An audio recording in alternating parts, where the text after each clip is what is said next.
Hey guys, hari ini saya nak share pada anda macam mana nak tukar minyak hitam dan juga filter pada Saga FLX. Sebenarnya mana-mana kereta sama je, cuma dalam video ni saya akan cover tips and tricks macam mana nak elak skru osam dari cepat loose. Sebab saya nampak ramai juga yang buat salah. Sekejap lagi saya tunjuk. Sekarang apa-apa pun kita jack naik dulu kereta.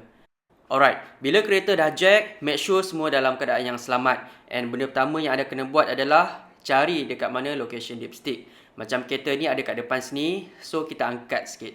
Kita buat macam ni supaya minyak tu biar dia keluar sebanyak yang boleh. Tapi sebelum buang minyak, anda cari dulu bekas kosong, tadah dekat bawah ni. Kalau ada yang lagi besar, lagi bagus lah. Dengan menggunakan ratchet dan soket 14, kita loosekan dulu drain plug. Lepas tu anda pulas je pakai tangan. Agak-agak bila trik dia dah hujung-hujung, cepat-cepat kita tarik. So tak adalah messy sangat. Minyak ni kalau diikutkan tak adalah hitam sangat. Kereta jangan pakai, mileage pun tak sampai lagi.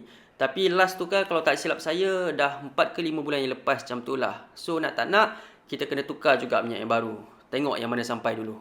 Okey baik, berbalik pada tajuk video ni, kalau anda perasan, dekat setiap drain plug ni akan ada skirping washer, crush washer nama dia. Nampak je macam tu, tapi function dia tak nak bagi minyak leaking dan dia one time use sahaja. Maksudnya setiap kali anda tukar minyak, washer ni wajib ganti satu. Tapi masalahnya, ramai yang suka white tape.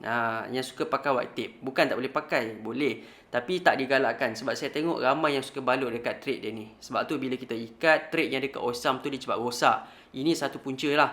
Okey, katakanlah spare part tutup, terpaksa juga pakai white tape. Cara dia, anda jangan lilit dekat trade dia ni. Tapi anda lilit dekat kepala dia. Dengan syarat, jangan tebal sangat. Kalau tebal sangat, time ikat nanti boleh jadi dua kemungkinan.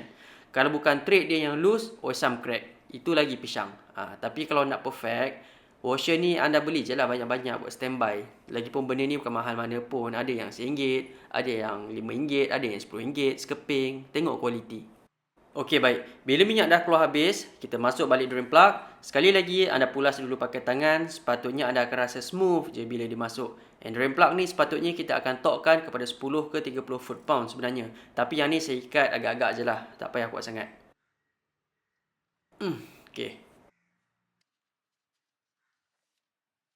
Next step, kita nak buka oil filter pula. Filter ni dia duduk betul-betul dekat sebelah osam.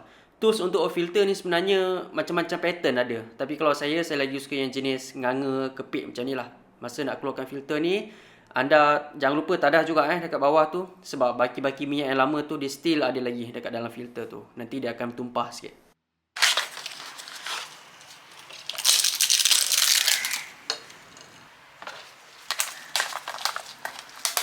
Sebelum pasang filter yang baru, saya recommend anda pre-fill dulu sikit minyak dekat dalam ni. Benda ni agak sikit controversial. Ada yang kata tak payah, ada yang kata kena. Tapi personally, saya lagi suka. Lagi bagus kalau kita tuangkan sikit minyak dekat filter ni. Supaya masa kereta start, enjin tak akan running dry dalam 1 ke 2 saat yang pertama tu.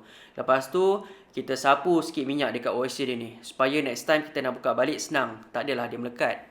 Sebelum pasang balik filter, kita bersihkan sikit tapak dia. And yang paling penting, pastikan OC yang lama tu tak ada. Sebab kadang-kadang dia suka melekat sekali. Bila ada double OC, kita takut dia boleh bocor pula. And untuk oil filter ni, anda sekadar ketatkan pakai kekuatan tangan cukup. Jangan sesekali ikat pakai tools. Kalau tak, next time kita nak buka balik susah. Okey, dah. Bila belah bawah dah settle apa semua, drain plug dah ikat, filter pun dah pasang baru. Sekarang kita dah boleh turunkan kereta sepenuhnya. Macam Saga FLX ni, minyak dipakai lebih kurang 3.8 ke 3.9 liter. Lebih kurang macam tu lah. Kalau anda tengah cari minyak apa yang kualiti bagus, fully sintetik, harga pun tak nak mahal sangat, maybe anda boleh consider brand Badal yang macam saya pakai ni. Harga dalam RM100 je macam tu. Untuk fully sintetik. Kalau anda nak murah lagi, anda boleh ambil yang semi sintetik punya. Bawah 100 dah boleh dapat. Okey lah, value for money. Untuk fully ni, kalau diikutkan, anda boleh pakai sampai 10,000 km ataupun 6 bulan sekali. Tengok yang mana sampai dulu. Tapi kalau anda tukar lagi awal, lagi bagus lah. And sebelum kita ambil bacaan, dipstick ni kita lap dulu bersih-bersih. Lepas tu position kereta mesti dalam keadaan yang sama level. Barulah kita boleh dapat bacaan yang tepat.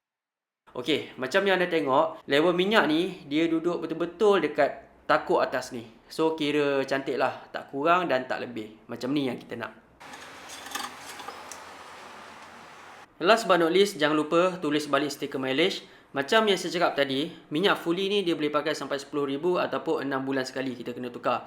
Tapi kalau saya, personally, saya lebih suka letak awal sikit lah. So, saya akan pakai setiap 8,000 ataupun 5 bulan sekali. Okay? So, lagi awal lagi bagus. Mana-mana pun tak apa. Okay, siap.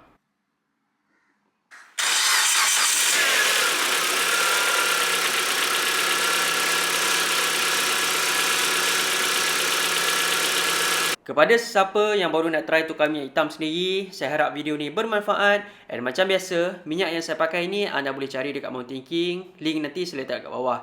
Alright, kita jumpa lagi next time.